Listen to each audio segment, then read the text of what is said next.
My sidekick today for the day is David Sabat. And David is a movie extraordinary. He knows movies inside, outside. And here's the kicker. He's 19.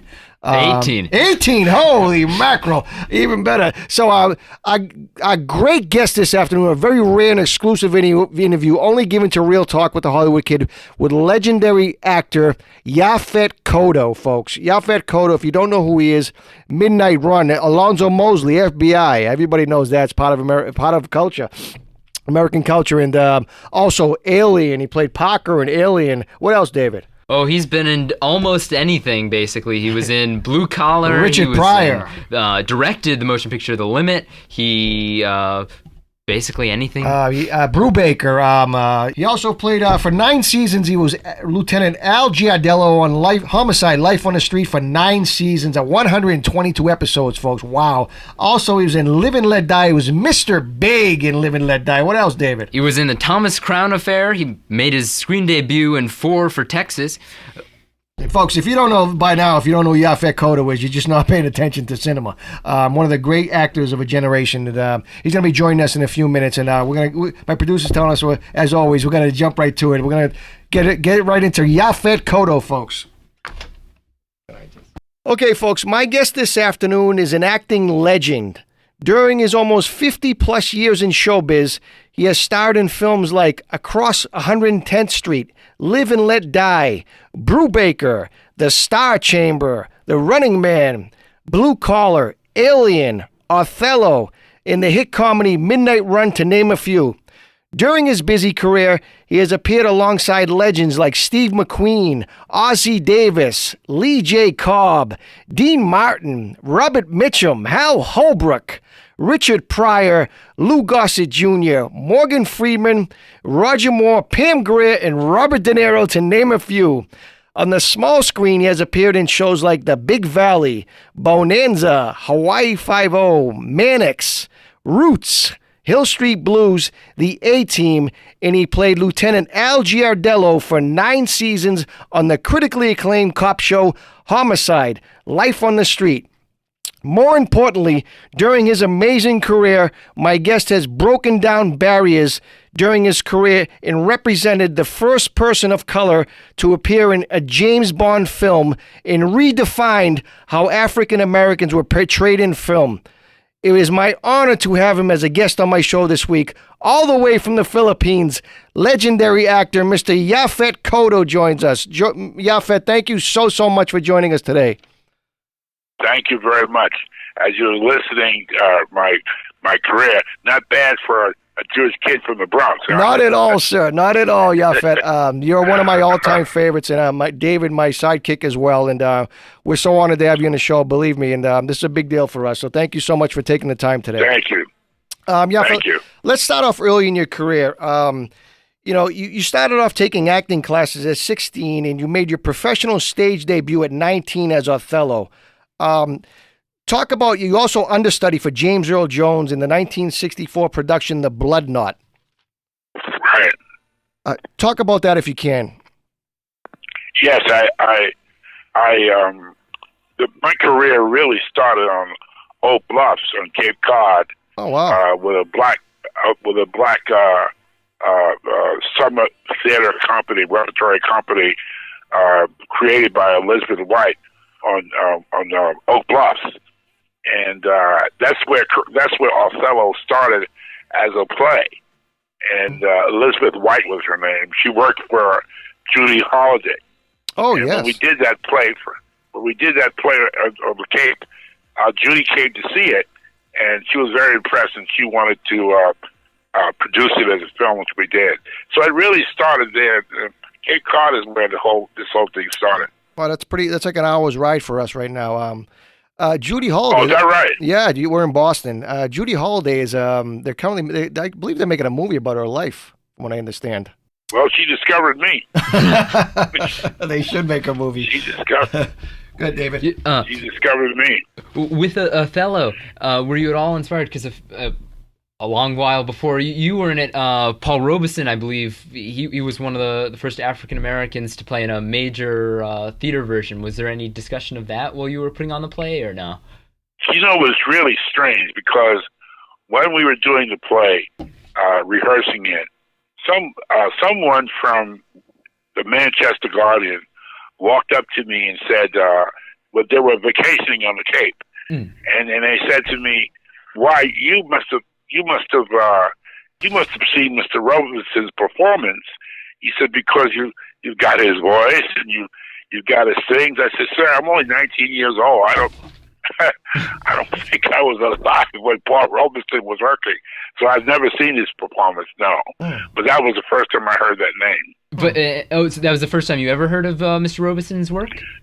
Yeah, when I did Othello, I was 19 years old, man. I didn't know what the hell I was doing. Maybe Elizabeth might have directed me in that way, but I didn't know who he was. You know? My family, my mother and father are not from the United States. My mother is a Panamanian woman who went into the service and became a tech sergeant, and my father is from the Cameroons. And so I didn't hear much about American heroes, or most of the people I heard about was African heroes in England and the Queen, the family, and all that kind of stuff. My head was more African indoctrinated, even though I was born in New York City with parents who, my father was a rabbi. We didn't have the same religious background, and we didn't have the same language. I spoke Spanish up until the age of 11 because my mother and the whole family from Panama. So asking me about African-American heroes was a waste of time. With going off sort of you growing up being Jewish in a primarily non-Jewish community, how do you think that affected you in later when you did Raid on Entebbe, playing Idi Amin, obviously in that film, dealing with lots of anti-Semitism? Did that inform your performance? Did that affect you at all, or no? Well, I didn't want to do it. First of all, NBC kept tracking me down and running after me. Irving Kershner kept calling, chasing me. I didn't want to do it because the things I had heard about him was just enough for me to turn me off. My father had told me for the history of what had happened to my Hebrew brothers and sisters when they left, when the Romans chased them out of Egypt, and they went to different parts of Africa, and the punishments and the persecution that went on. And I myself was getting a lot of flack for being a Jewish kid in an all-black neighborhood. So when I heard about this guy, I really didn't want to do that. I didn't want to get involved politically. Yeah. But NBC caught up with me. They wouldn't leave me alone, and it kind of like twisted my arm. And I said, okay, I'll play him. And I did. But I didn't like doing it. I was sorry when I was nominated for an Emmy. If you're against anything that is against my religion or my people, whether they're in Ethiopia or Israel, I'm your enemy. I mean, we've suffered enough. Of course. Jewish people have suffered enough to take anybody. We just won't do it. And I took a lot of crap when I was a kid as a Jew and black. The first feelings of racism didn't come from white people in the South. It came from black people who looked just like me, beating the hell out of me when they found a yarmulke on my head.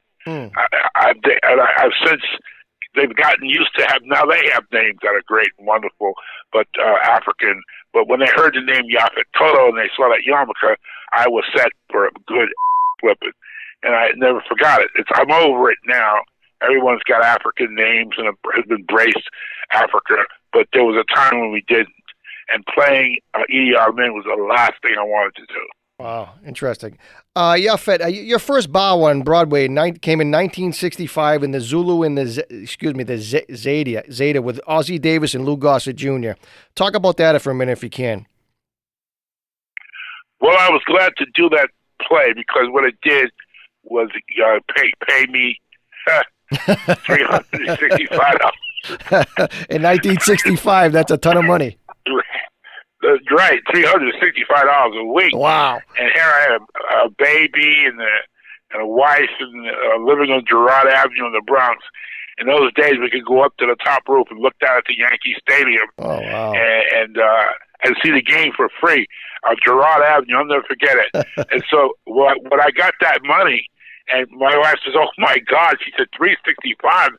This is better than working as a messenger down in Warren Street in Manhattan, which is what I was doing to support my family." Oh wow! And so when I got the understudy part for James Earl, that gave me a little bit of money. But when I understudy Luke Gossit, wow, I hit the jackpot. So that it was a fortune. In those days, you could take $10 and come home with 100 bags of groceries. So for a while we were rich.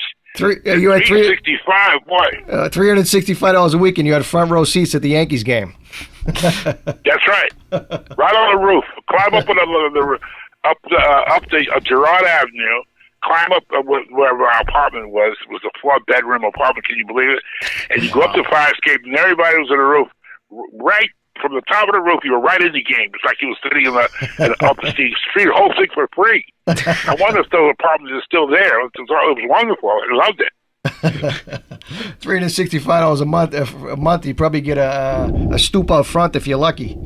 So I was wondering, early on in your career, you worked with Norman Jewison, and I was wondering just about that whole experience and any stories about working with him, because especially in recent years, I think people are starting to realize. Norman Jewison is a clown. When we got there to Boston, he comes to our dressing room. He says to the cast, "Now let's go up these streets. I'm going to shoot YAPHET coming out of the bank and heading up the street to meet his pickup with the money." He said, "Well, let's not be too obvious or conspicuous. Let's try to blend." Here, everyone that he's talking to are wearing summer orange shirts and white T-shirts and baseball caps and all the rest of it. And the streets of Boston in those days, everybody's dressed in a suit. How in the hell are we going to blend in and look inconspicuous when you can see that we can see that it's Hollywood, As we start up the street to shoot the scene, people were stopping and saying, "Are you guys from Los Angeles?" So we had to laugh at Jewis's statement. But I loved that working in that movie. It was very, very coincidental, because the first apartment my wife and I moved into in Manhattan on 23rd Street was Steve McQueen's old apartment. Oh. And I went up to, when we moved in, the landlord said, "Make sure you pay the rent." So I said, "Well, of course we're going to pay the rent." The rent was something like $19 a month. Wow. And I went up the street to open around the corner was a grocery store. So I walked to the grocery store and I said, "I just moved in and to the apartment next door, and I want to know, can I get credit?" The guy says, "Get credit? What's the address?" He says, "Oh yeah, okay. You got a job?" I said, "Yeah, I'm an actor, and I'm understudying James Earl Jones at the Court Theater, and I'm doing The Blood Knot." He says, all right. He says, "Okay, we'll give you credit up to $15." He says, "Make sure you pay. Where's your apartment?" He says, I gave to him my address. He says, "Wait a minute." He says, "I know this address. This is that actor. That Steve McQueen used to be in address. That guy owes me money." He said, make sure you pay your bill." He walked out of the bill. That is a big story. He forgot me. So when I'm doing the Norman Jewison film, the Thomas Crown Affair, McQueen comes over to me. He says, "You got a cigarette?" "I don't smoke." I said, "I don't smoke." I said, "Steve," I said, "did you used to live at this address?" He said, yeah. I said, "Did you used to go to this grocery store?" I said, "You didn't pay the bill, man." I said, "We were lucky to get." He started laughing. What a small world, isn't it? Wow, small world is right. That's what happened, man. Yeah, you've had an amazing career. I mean, you've in 1970 you played the role of Sonny Boy Mosby alongside Lee J. Cobb, Roscoe Lee Brown, the lovely Lola Falana, and Lee Majors in a film called Liberation of L.B. Jones. Lee J. Cobb, one of my all-time favorites. One of the great character actors. Talk about working with that ensemble cast, if you can. Well, what happened when we got there to that was the one film that I understood what it meant to be an African American in Hollywood. They separated me from the rest of the cast. They went to live in a hotel, another hotel, and they didn't want me. I could not live in the hotel white actors were living. They sent me into the black community, to a motel, and that pissed me off. Then I understood that you're in the South, man. You know, this is what's going to go down. Right. 3 days later, I don't know, something happened, and they moved me to the hotel where everybody else was staying. But I started out in the black community. I was taken there by a broken down black cab driver, and I said, well, that's the end. And Barbara Hershey and Lee J and my friend from the Big Valley, can't remember, the Lee Majors, they all walked away from me, and I went and went opposite direction. They didn't. I don't know whether they realized it, but nobody stood up for me. I went along. And then 3 days later, I moved into the hotel where everybody else was staying with Lola Ferrana. The movie, when I came to shoot the crux of that whole thing, there were like 1,000 people who had read the book, and they knew the character Sonny Boy Mosley. And when they were all around the set. When I walked up on the set, Willie Wyler came to me and said, you know, you're going to make history. So I realized that because never before in any film ever had a black man killed a white man on the screen. Right. And I knew that what he wanted me to do was not the way I was going to play that scene. He wanted me to cry and show emotion and all that stuff. And I said, Willie, I can't do that. I said, we've seen enough of that. The black men scared, black men shaking in their boots, black men singing for songs for nuns and so forth and so on. But I'm not going to do that. He said, how do you want to play the role? I said, nothing. There's nothing on my face. What Willie didn't realize that these kinds of situations that I was facing, I'm a black man, obviously, okay? But what they didn't realize that I'm a black man who is Jewish. And if you threaten a Jew, we'll die before we give up. This is before Dr. King and the nonviolence. And that's the way I was looking at the situation. I was wearing a Star of David around my neck, and they were telling me they were going to kill me. Well, then kill me. And I'm not going to cry. I'll die with dignity. And so what happened was he didn't want me to do it. He sent me back to the hotel, and I found out that they were looking through the footage to see if they could cut me out of the film and send me home.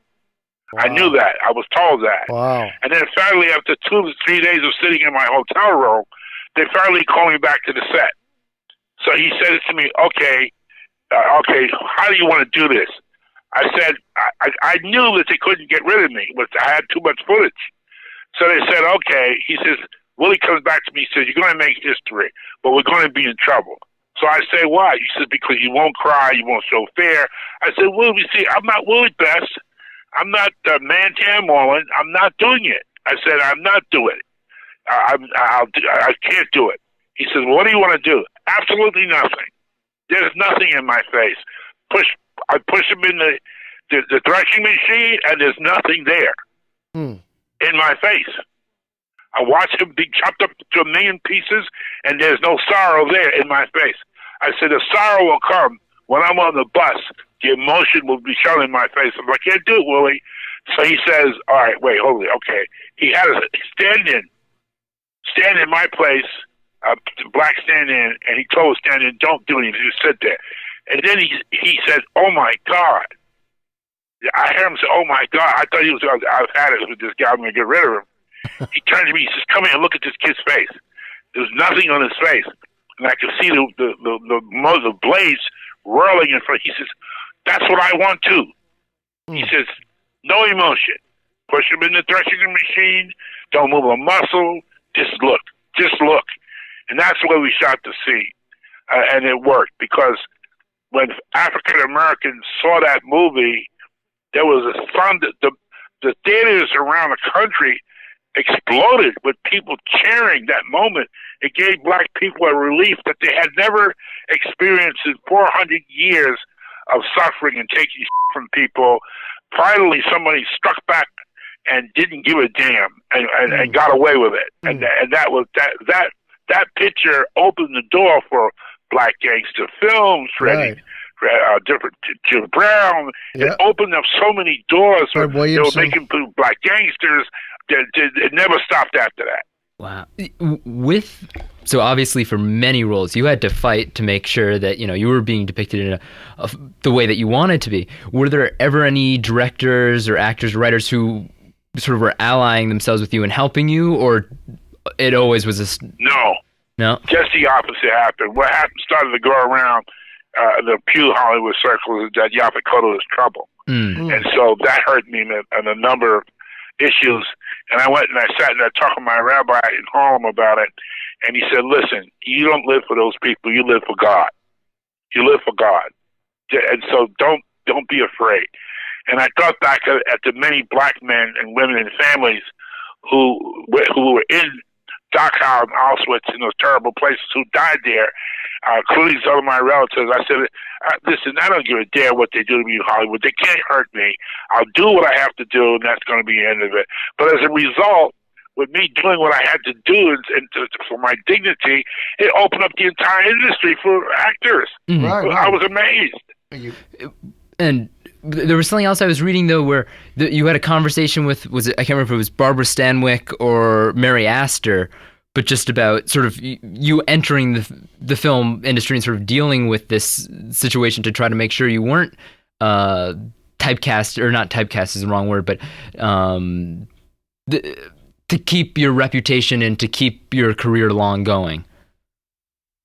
Yeah, I obviously my relationship with Julie Holliday had gotten around, and Barbara Stanwyck was very helpful with me, and so was Mary Astor. They told me not to do any publicity. He said they're coming after you. They're going to come after you, and they're going to cut your goddamn head off. Don't give them any other parts. Stay out. Don't do any press. Don't do any history. Don't try to promote yourself. Just stay low. Do your job and go home. Wow. Make sure you have no relationships or dates or girlfriends and all that crap, because they're going to come at you and everything they got to stop you. So I said, okay. I stayed low. I never promoted my career.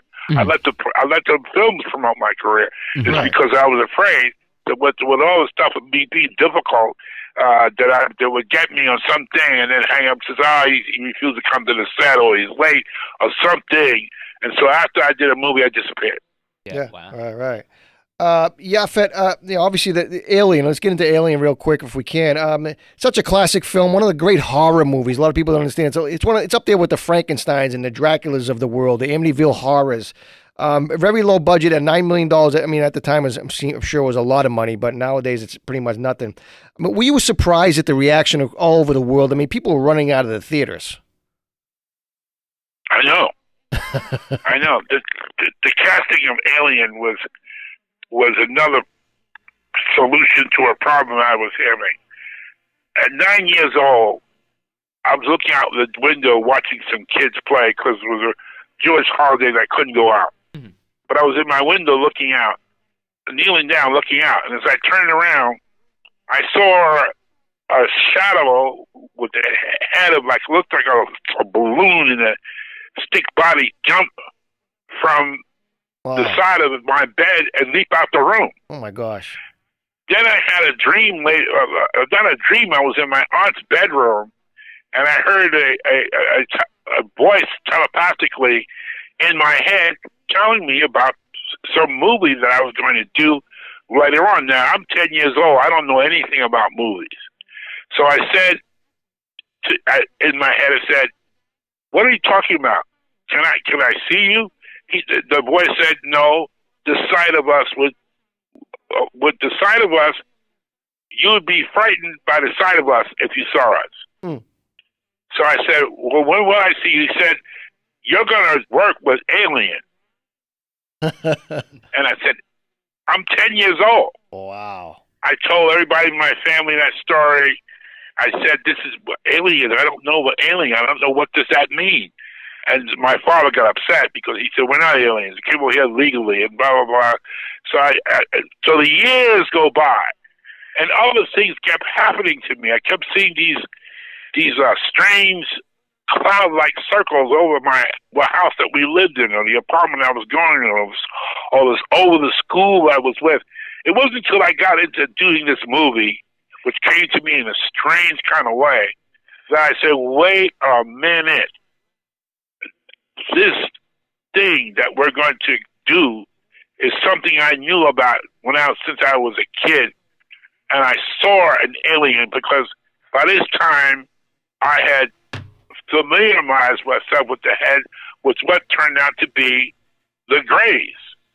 And so I said, I saw this thing when I was a kid.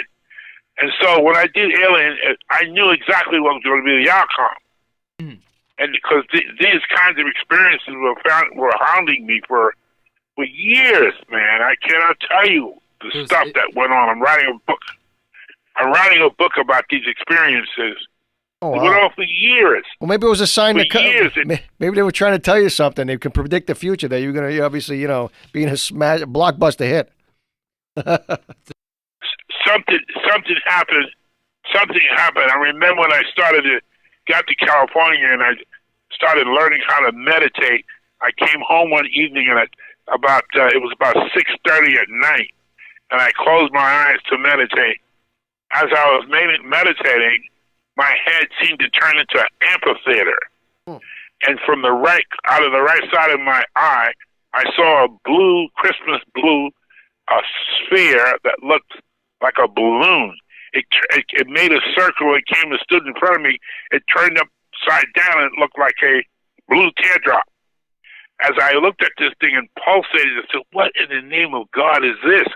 I felt like a white light was shining down on me, and immediately I thought it was my neighbor shining a light down into our basement. I opened my eyes and said, "Why are you shining light in my basement?" And it wasn't the basement at all. It was the sunlight. And it was 8 o'clock in the morning. I said, "Wait a minute.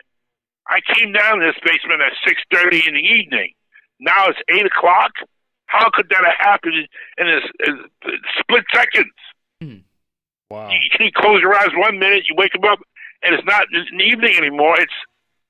It's the morning. And I went to my wife. I said, "How long have I been there?" She said, "You were down there all night."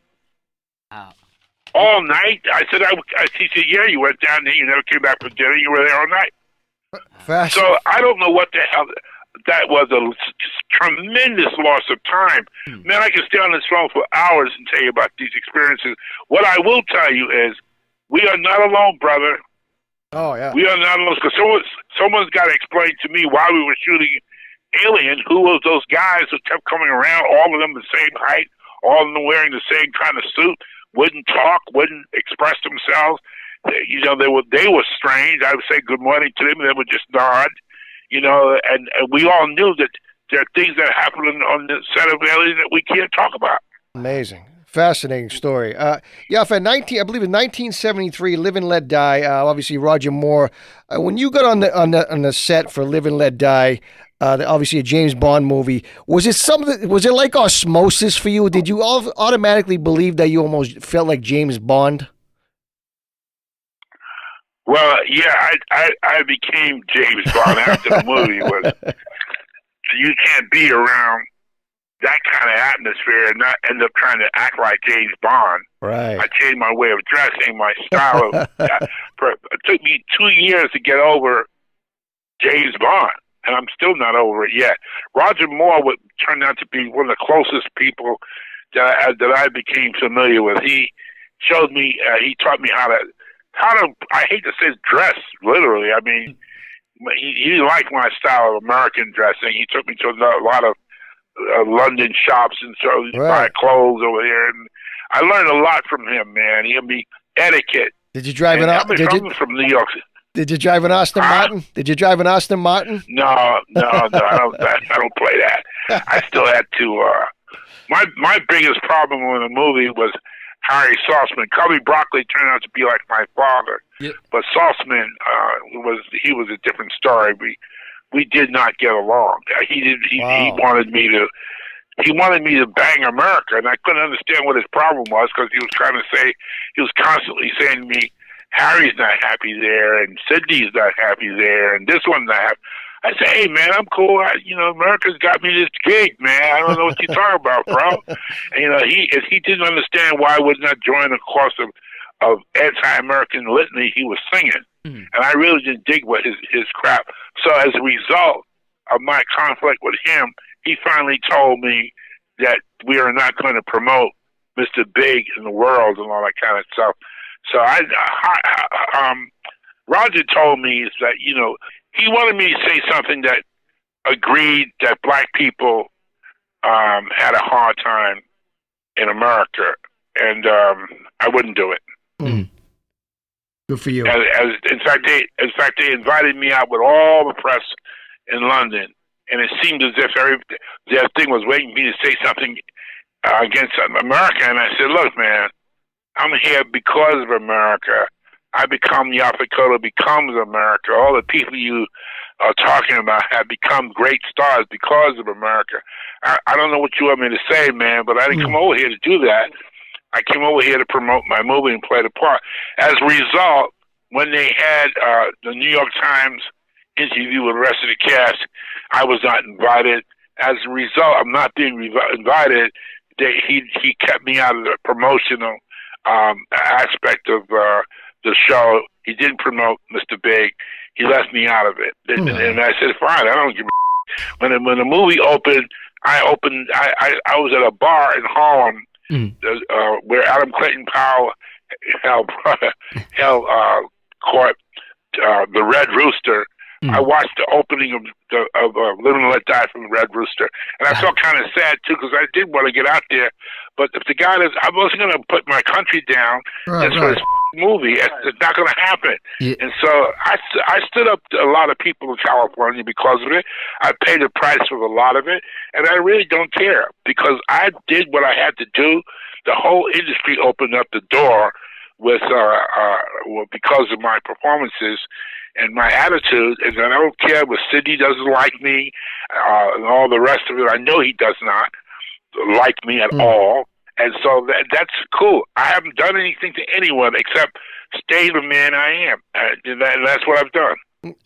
YAPHET, in 1988, you made a cult film called Midnight Run with Robert De Niro, Charles Grodin. You turned in, I'm talking about performances, you turned in a magnificent performance, but that film for you was very difficult for you. Well, I had, my blood pressure was up in that movie. And I was having asthmatic attacks. We were working almost 19 hours a day, 7 days a week. Wow. And I don't know what the problem was with that, but I was sick throughout the whole movie. I was sick. And all I wanted was 1 day of rest, and it wasn't going to happen. So, again, you have to be careful when you're doing a Hollywood production. When you have something wrong with you, not every production, and you voice it, that voice now becomes, oh, he's complaining. Oh, he wants to stay in his trailer. Oh, he's a star now. Oh, so I said, those are the pitfalls and traps I'm not getting into, because I know what they've done with those kinds of tracks.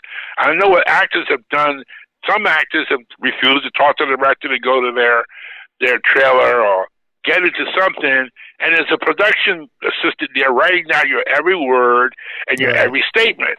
So I would not let that happen because I was prepared for that. Barbara Stanwyck said, this is what they'll do. So I had to go through the whole movie, mouth shut, do your job, walk away, because I'm not taking the heat for this production when they come in over budget, and you say, well, we're over budget because it's YAPHET KOTTO. Right, he's difficult, right. Didn't happen. Right. Was that didn't happen. YAPHET, sorry, was that difficult for you to do those scenes? Because it was a comedy, and your comedy was straight, you know what I mean? It was difficult to do those scenes with a blood pressure over high, and a director who would shoot one scene 60, 70 times. Oh. Let's do it again. Let's do it again. Let's do it again. Let's do it again. And then finally, in the car scene, while I was doing the car scene, he turned to me and he says, Marlon Brando. So I said, what are you talking about? He was accusing me of copying Marlon Brando. And De Niro in the back seat said, stop it. Leave him alone, Marty. Leave him alone. Martin Brest. Like that. Martin Brest. Right. De Niro says, leave him alone. Leave Marty, cut it out, leave him alone. And then later on, De Niro took me to the side. Don't pay him any mind, YAPHET. I called him over to the house to give him a hard time. He's taking it out on you. I said, okay, thank you, De Niro, Bobby. And because I said, this guy is going to try and blame this movie on me in the production report. It didn't happen. I did nothing on that but do professionalism. I had a few superstars call me on the phone saying, we heard about the troubles there, stay out of it, as I did. I walked away from him, and anything that happened on that film was his problem, not mine. Yeah, no, well, the joke's on him because it was a smash, and like I said, it's a cult classic, and I mean, I still call people. I don't even know how it became a smash. People say you were funny there. See, I said, it's funny. I was sick as a dog. I tell my coworkers, I shout out loud, I say, Alonzo Mosley, FBI, and then my friend of mine says, I'm Mosley. I mean, it's part of the American, It's classic. Good, David. It's amazing how that came off funny because I was sick, man. I was sick as a dog. It's good Best comedy comes from pain, I guess. Yeah. Best comedy comes from pain. I was wondering. I guess it does. I was wondering with the movie Blue Collar, you worked with Richard Pryor, and I just was wondering how the set environment was for that, because I've heard conflicting things as to just how the environment was. Not good. Ooh, wow. It was not a good environment. And there was, a film where there's the director allowed the actors to go forward, and then when he saw the actors going forward, he didn't try to put the brakes on it, and it didn't work. It just did not work.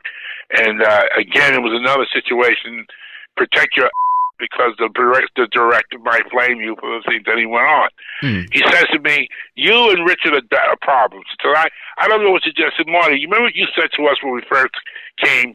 You said to us, you are director-proofed actors. I want you to express yourself, do what you want to do, blah, blah, blah. I'll just guide you along. I said, that's what we're doing. We're doing what we want to do, as you said for us to do. Now you don't want us to do it. Tell us what you want. Well, I don't know what we want until you do it. You do it. I said, man, okay, I get what's happening here. I've been through this with 100 different directors, and I'm not going to take the blame for this movie either. So I don't want to read a damn report about YAPHET Kotto's difficult, because you're going to have to explain what difficult means in the courtroom, because I have the same notes you thought you had in my library at home. I have every production report that you thought you were sneaking away to the studios. I have those reports as well, and I'll dial it back and say, what did he do? What time did he come to the set? And what did he miss? And did he not do everything you asked him to do? Wow. So I've long prepared for that. It hasn't happened yet, but believe me, all the way back to the TV, I know what was going on behind the scenes. I know exactly what was going on. Speaking of TV, YAPHET, you know, we talk about filming Midnight Run. It was a very difficult shoot. You did television for 9 seasons. You played Al Giardello in Homicide, Life on the Street. Grueling schedules to do television. Talk about that. Talk about doing that. You did it for a long time, 9 years, like I said. The Homicide, while it was rewarding because of Barry Levinson and his creativity, it was very difficult for me to do that television show. They weren't writing for me. They were writing for the other actors, but they weren't writing for me, and I didn't really care. But the hours would go on and on and on and on. Right. And I went to them and I said, what can we do about my character? They said, well, your character is the backbone of the show. I said, yeah, but I say 2 or 3 words here and 2 or 3 words there, and I'm gone. Where do I come from? Do I have a family? Do I have a girlfriend? Where is my house? Where's this, that, and the other thing? Those things, I don't think they were going to answer those things. So what they did was they gave me the writing. They let me write. They said, okay, how about writing? So I said, okay, I'll write. And so I wrote a few episodes and scripts, but I don't feel as if that thing was up for me. I shouldn't have done it. Well, I regret having done Homicide. To this day, I regret it. Wow. But do you regret writing in general? Because I know you've done, like you directed The Limit and you did other sort of filmmaking jobs. Were you ever interested in sort of fully leaving acting but continuing in the film industry, or acting was always the way you wanted to go? I've written now a book about a starship captain. I have a feeling that they want me for Star Trek. They've always wanted me from, and I think it's coming back my way again. I would probably do it, but I'm writing down a lot of these supernatural experiences that you heard me talking about when I was a kid into a series of books. In fact, I've written a book. There's 20 of them. There's this whole series of these books. It's about a starship captain. I'm coming back as into the motion picture industry, but I'm coming back as a producer as well as an actor. I want to produce numbers of films. I want to be able to express stories. One of the stories I want to tell is what happened to the blacks in Dachau and Auschwitz during the war. The black Jews. That no one ever talks about that. The black Nazis, man. I have photographs of black Nazis. Can you believe this? Wow. Black Nazis, man. I mean, we got to tell these stories. It's not just what happened to brothers and sisters in the United States. It's what happened to brothers and sisters who wear the Star of David. Yeah. They were putting those gas chambers and ovens in Germany as well. In fact, the Germans killed my great grandfather in Cameroon. They hung him. Wow. It's there the history. So Germany and the Kotto family and the Nazism has been a conflict for years, especially the black Jews now who've gone back to Israel and to worship, to live there. We've been suffering for as many as any Caucasian Jew has been suffering. We've suffered all through Europe, all through Germany, and in the United States as well. Yeah. So when I produce these films, it's going to bring back a lot of that history. Yeah, you made a movie with famous director Larry Cohen. How was it working with Larry Cohen? A movie called Housewife. Larry Cohen is Housewife was another breakthrough. The 3 films that I did that opened the doors for African American actors: The Liberation of Lord Barry Jones, Bone, Live and Let Die, and of course Alien. What happened with Larry Cohen? It was like the modern day Last Tango in Paris. You know, where it was okay. I liked doing it. I took a chance doing it because that could have backfired. I mean, that film would show this black man practically raping this white woman and kissing her and having all these things to do with her. I thought it was going to really put me in a lot of trouble, but it didn't. It's a cult film in many places in the world, and it got a lot of good reviews, especially Pauline Kael in the New Yorker critic liked it and liked me in it, and promised the public they would be seeing more of me. So that film opened up. When I see black men kissing white women on screen, I said they wouldn't be able to do that if it wasn't for Bone. I want to ask you, Yaphet, real quick, because we're running out of time, and this has been a true joy for me and David, so thank you so much for doing this in advance. And please don't hang up. Thank you. Don't hang up, Yaphet. What are your thoughts on movies today? The whole business. What movies? The whole industry itself, because everything's CGI generated. You know, what movies? There's no movies today. What are you talking about? Right. Movie making ended in 1950. Yeah, shame on me. Do you think that TV and sort of streaming and all those platforms are the way of the future with continuing to make, tell great stories? Or do you think movies are going to make a comeback? They're not telling any great stories. Right. They're not lighting. They're not doing anything. The last great movie was made probably about Stanley Kramer, and with the Sidney Poitier movies were beautiful movies. And he's a beautiful man. We owe a lot. I owe a lot to Sidney Poitier, because if it were not for Sidney Poitier, there would be no Yaphet Kotto. That's for damn sure. But other than that, movie making for black people ended with him, and movie making for white people ended with Marlon Brando and all those guys. We haven't made a movie since 1960, correct? Yeah. Acting has been. We don't make movies anymore. Acting is taken out of it. Acting is taken out of the movies nowadays. Acting, everything. People say, "Why don't you come back to the screen?" I said, "When they go back to making movies, I'd love to come back." Right. But I'm not. I've turned down so much crap, explosions, shooting. I gotta go. I'm not getting in that, man. I'm going to produce them, but I'm not I've turned down so much crap you cannot believe. Yeah, no. Turn it all down. The acting craft has been decimated. Gone. Gone. Gone. There's no moments there. Right. There are more moments in those talk shows, those award shows where they don't talk about what's going on in the industry anymore. They're talking politics from the stage. Yeah. Please. Bashing this one. This is not the industry. I have nothing. A reporter asked me, "What did you do in the election?" It's none of my business. None of your goddamn business who I voted for. That's right. And don't ask me whom I'm supporting. Leave me alone. I'm an actor, not a politician. Right. Don't come near me with that crap. Good for you. So they don't see my name around it because I'm not telling anyone what I did voting-wise. I have nothing, and I'm not doing any. I won't even go on the goddamn talk shows because I know what they're going to do. So the hell with them. When they come back to reality. Except for this one. Yeah. Except for this one.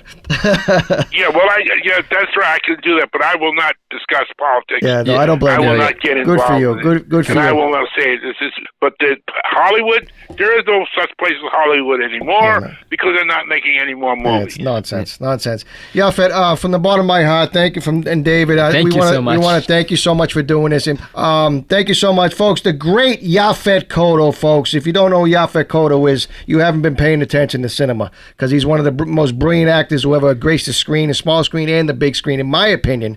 So thank you so much, Yaphet, and we look forward to your productions down the road.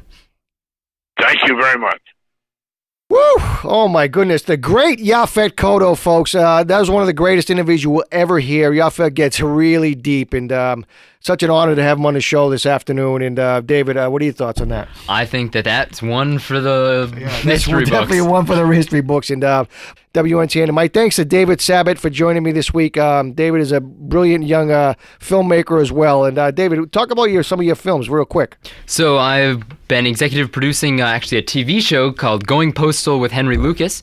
You can find it on your public access station or on YouTube at Going Postal with Henry Lucas. Lucas spelled Lukas. I've also worked on a few different movies over the years and working on some new ones.